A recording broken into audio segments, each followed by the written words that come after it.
ਮੁਲਕ ਭਰ ਦੀ ਤਰ੍ਹਾਂ ਜਾਨੀਆਂ ਦੇ ਵਿੱਚ ਵੀ ਮਾਰਕਾ ਹੱਕ ਦੇ ਜਸ਼ਨ ਜਿਹੜਾ ਉਹ ਮਨਾਇਆ ਜਾ ਰਿਹਾ ਹੈ। ਕੱਲ ਵੀ ਰੈਲੀ ਕੱਢੀ ਗਈ ਸੀ, ਅੱਜ ਫਿਰ ਅਸਿਸਟੈਂਟ ਕਮਿਸ਼ਨਰ ਰਿਫਾਤ ਨੂਰ ਦੀ ਕਿਆਦਤ ਵਿੱਚ ਰੈਲੀ ਦਾ ਆਗਾਜ਼ ਹੋਣ ਜਾ ਰਿਹਾ ਹੈ।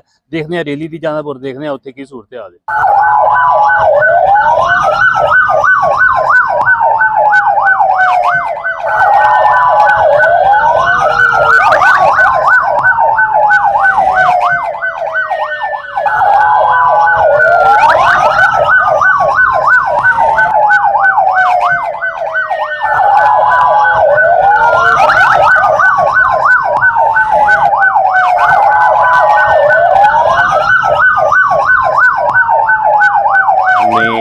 तहसील जहानिया में फ्लैग मार्च किया है और इस फ्लैग मार्च का मकसद सॉलिडरिटी था अपनी पाक फोर्सेस के साथ, अपनी पाक एयरफोर्स, पाक नेवी, पाक अफवाज और पर्टिकुलरली जो एक साल हमारे मार्का हक को गुजरा है जिसमें पाकिस्तान फोर्सेस ने ऑपरेशन बनियान अल मरसूस में बड़ी शानदार कामयाबी हासिल की थी, तो उनको खिराज तहसीन पेश करने के लिए अपनी फोर्सेस को उसकी सॉलिडरिटी के लिए हमने आज ये फ्लैग मार्च किया है। पूरे शहर में लोगों का बड़ा जो है वलवला जोश उसमें शामिल था।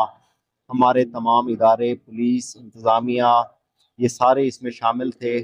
तो इंशाअल्लाह हम ये बावर कराना चाहते हैं कि हम अपनी पाक फोर्सेस के साथ हैं और हमेशा रहेंगे। Thank you. हमेशा पाकिस्तान ने इसी तरह अपने दुश्मन नूं जड़ा धूल चटाई है, आइंदा भी जड़ा ये कामयाबियां पाक फौज हासिल करती रहेगी, तो आवाम की यकजहती उहदे नाल है जी।